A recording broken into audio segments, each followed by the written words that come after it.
Hello, welcome to my video on how to run Python on Windows. I'm Charles Severance, and this is my book, Python for Informatics, and I have a bunch of free courses. The book is free, and so I hope you enjoy learning how to program. So the first thing we're going to do is download some software. You need a programmer editor, and so Notepad++ is a good one. It has syntax highlighting and other things, and it doesn't mess up your files. It understands that you just want plain text files. So I'm going to download and install this. You want to be an administrator when you're doing this in your Windows box. It might. I'm an administrator on my particular Windows box. I'm going to run it. And you might get prompted for a password here, but I'm just going to say yes because I am the administrator, and I'll run through the installation process here.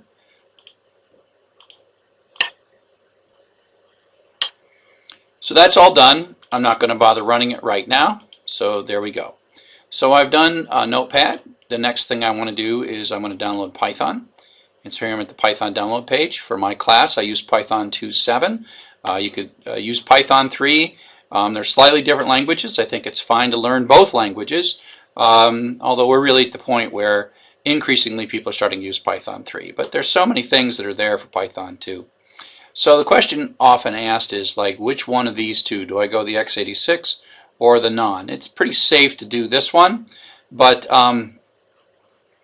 so if I go start and then I type PC info, this will tell me something about this PC. Different versions of Windows have this in different places, but basically I get to the point where it says I have the system type 64-bit operating system, so I can get a 64-bit download, which is nice to do. So I will go back to Control Panel, and I'm going to download my Windows 64-bit installer. And I'm going to run it. And again, I'm going to need to be an administrator. I'm going to install it for all users. I'm going to leave it in the directory that it wants to put it on my local drive, Python 2.7. You can put it elsewhere, but then you're going to have to remember it. Please don't put spaces in the path no matter what you do. And again, I'm the super user, so I'm going to say yes. So we're all done. Okay, so now I'm going to minimize my web browser. So the next thing I'm going to do is I'm going to run Notepad. And of course you can have shortcuts, but I'm going to use the start button. I'm going to hit start, and I'm going to type in my keyboard Notepad, N-O-T-E-P-A-D, and up comes Notepad+, and I will take that. So here we have Notepad+, and I'm going to write a simple Python program, prnt hello world. Okay, and I'm going to save this. So I'm going to say File, Save As, and I am going to put this on my desktop. I could make a folder. Sure, let's make a folder.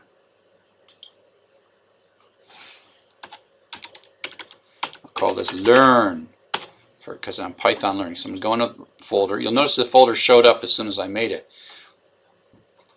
Now I'm going to make this file. I'm going to call it first prog py. Now you'll notice it did syntax coloring. Is as soon as it realizes that this is a .py file, it knows the Python language, and so it's giving me some help.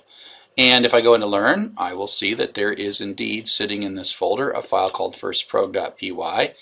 Unfortunately, Windows hides the .py but shows us this little Python icon.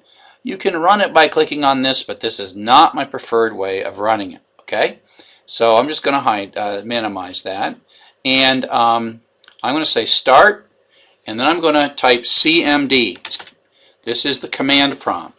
Sometimes you do start run CMD on really old versions of Windows, or just start CMD, and then run command prompt. And this will initially seem like, why am I using this old school command prompt? But after a while, part of the goal is to really get to be good at your computer and knowing how the computer works.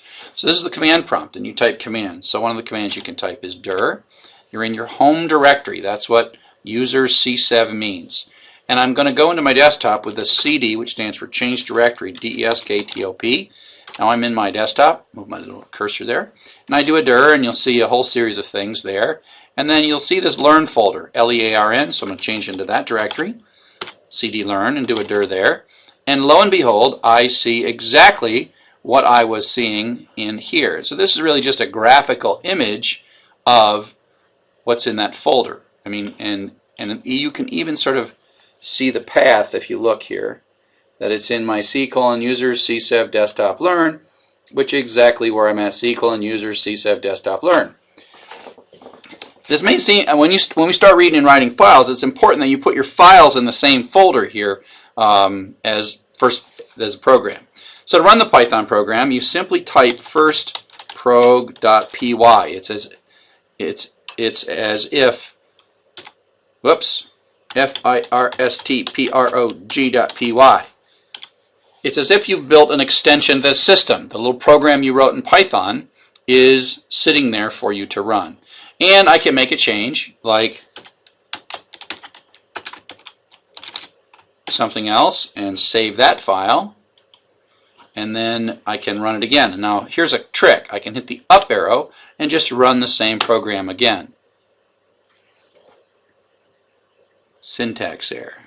PR. Oh, I put an M in. Print.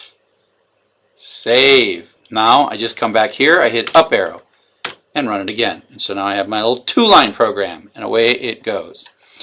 So the only other thing to know is how to start Python for the command so you can do interactive playing with Python. And this way you can type Python commands. And you can add it to your path and go look on Google as to how to add something to your path, because but it's easier just to say C:\python 27, because that's where we, oops, Python 27 / Python. I cannot type. And so this is the chevron prompt. Right there's the chevron prompt.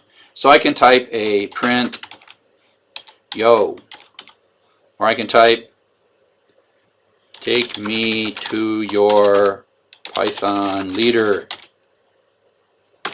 Syntax error. Yeah, we've been through this before. I hate computers. Okay, so to get out, but here you got to be careful because you can't run programs, and so you can type quit to get out. And now you're back at the command prompt, and you can type dir. So you can learn the commands here. All we really know is we know dir, cd, and when in doubt, just close this window if you get lost in the wrong folder or something. So that's pretty much all I wanted to do. Please don't make directory names or folder names with spaces in. It just makes life confusing. So stick with simple names. Don't put long spaces in either folder names or file names, because then it's harder to do this stuff. Okay? Thanks.